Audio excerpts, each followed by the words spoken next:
What if tomorrow your bank didn't open?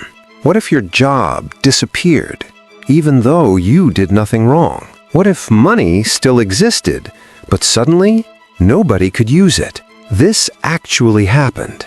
Not in a movie, not in a theory. It happened less than 100 years ago.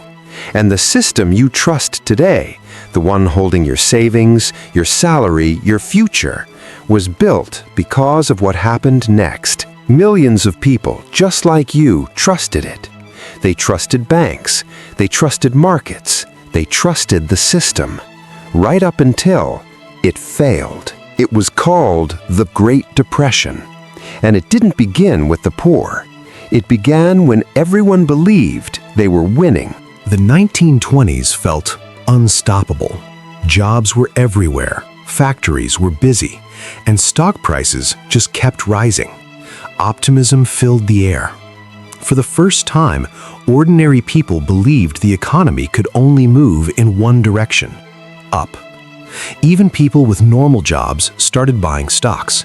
You didn't need much cash. You didn't need experience. You could borrow money and invest it anyway. Everyone felt smart. Everyone felt early. But almost nobody stopped to ask what would happen if prices ever stopped rising. Banks encouraged it. Companies encouraged it. Newspapers celebrated it. And that's usually the moment when a system becomes its most dangerous. Factories produced more than people could actually buy. Wages stayed flat. Debt grew quietly, invisibly. On the surface, the economy looked strong, but underneath, it was fragile. Like a tower of cards standing in perfect balance, one small push away from collapse. October 1929. One bad day, then another, then something far worse. Panic. People rushed to sell. Prices collapsed. Billions of dollars vanished. But the money didn't burn. It didn't explode. It didn't disappear into smoke. It just stopped existing. Banks had invested depositors' money, so when stocks crashed, banks collapsed too. People ran to withdraw their savings, but the money wasn't there. Your life savings? Gone. For many families, that was everything they had ever worked for. Businesses couldn't borrow, so they cut costs. They fired workers. Unemployment didn't rise slowly, it exploded. 1 in 4 people had no job.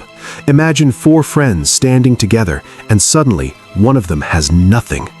Homes were lost. Farms disappeared. Bread lines stretched for blocks. Money still existed, but trust was gone. And without trust, the economy didn't slow down. It froze solid.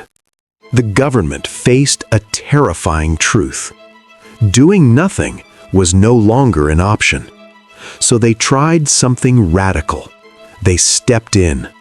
Banks were shut down. Weak ones were allowed to fail. New rules were written. The government began spending money on roads, on bridges, on jobs. This approach became known as the New Deal. Many people believed it wouldn't work. Some feared it would make things worse. And it didn't fix everything overnight. But slowly, something changed. Trust returned.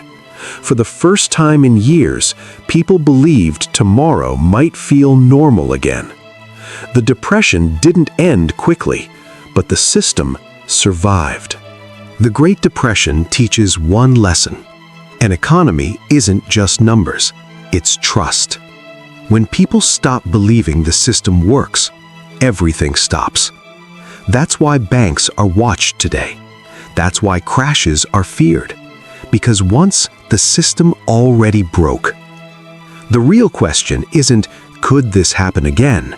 It's, would we recognize it while there's still time to stop it?